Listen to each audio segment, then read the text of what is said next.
উত্তাল পরিবেশ বিরাজ করছে।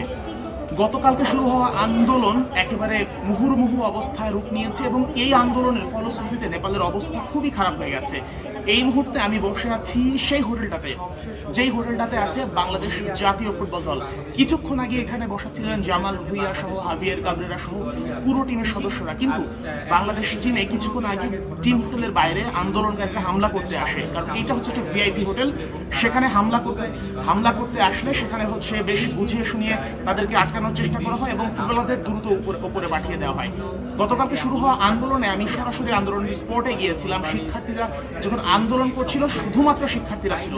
আজকে দ্বিতীয় দিনে একেবারে সব গার্জিয়ান সহ সকল বয়সী লোক সমবেত হয় এবং তারই ফলশ্রুতিতে প্রধানমন্ত্রী কেপি শর্মা ওলি পদত্যাগ করেছেন। সকালবেলা যে দৃশ্যের কথা আমি যদি একটু বর্ণনা করি, সকালে ওই সময়ে হচ্ছে আগুন জ্বালাচ্ছিল এবং তারা হচ্ছে প্রধানমন্ত্রীর ফাঁসি দাবি করছিল। প্রধানমন্ত্রী শুধু পদত্যাগ নয়, ফাঁসি দাবি করছিল এবং এমন উত্তাল পরিবেশ আপনারা দেখতে পাবেন যে নেপাল একেবারে থমথমে পরিবেশ বিরাজ করছে।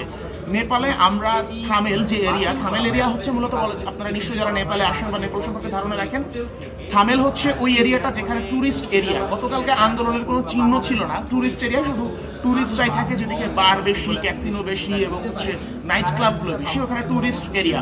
ওইখানে আন্দোলনের কোনো ছিটে ফোটা ছিল না। সেখানে আজকে সকালে তুমুল আন্দোলন শুরু হয় এবং ঘর থেকে সকল মানুষ বের হয়ে আসে আন্দোলনে যোগ দিতে এবং শুধুমাত্র অ্যাম্বুলেন্স ছাড়া আর কোনো গাড়ি ছাড়েনি তারা। দেখা যাচ্ছিল শুধুমাত্র বাইক এবং অ্যাম্বুলেন্স। এই যখন অবস্থা হয়ে যায়, নেপালের ঝাঁকে ঝাঁকে শত শত মানুষ, হাজার হাজার মানুষ সমবেত হয় এবং তারা আন্দোলনের দিকে সমবেত হয় এবং শেষ প্রধানমন্ত্রীর পদত্যাগের দাবিতে পুরো তাল করে ফেলে নেপাল। এখন নেপালের যে সিচুয়েশন, যে বাংলাদেশের জনসংখ্যার তুলনায় নেপালের জনসংখ্যা অনেক কম, যে কারণে হচ্ছে নেপালে যে পরিমাণ লোক বাইরে এসেছে সেটা চিন্তাও করা যায় না। তো এই সিচুয়েশনে প্রধানমন্ত্রীকে পদত্যাগ করতেই হতো।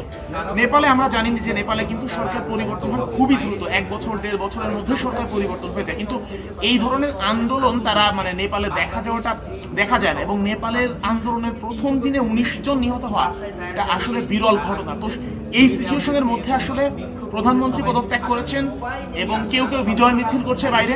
এবং শুধুমাত্র প্রধানমন্ত্রী না, তাদের দাবি যে হচ্ছে প্রধানমন্ত্রীর যারা সহযোগী আছে তারা হচ্ছে এই আন্দোলনটা, আমি একটু আরো একটা জিনিস ব্যাখ্যা করি, আন্দোলনটা শুরুটা হলো কিভাবে, তাহলে আপনারা আরো ভালো কানেক্ট করতে পারবেন। এই আন্দোলনটা শুরু হয়েছে মূলত হচ্ছে যে নেপোটিজম নামের একটা শব্দ, নেপোটিজম সেই নেপোটিজম শব্দের শর্ট ফর্ম নেপ কিট, অর্থাৎ হচ্ছে নেপোটিজমের অর্থ তো নিশ্চয়ই আপনারা বুঝেন যে হচ্ছে একদম নিজে না কিছু করে আত্মীয়তাবাদ টাইপের।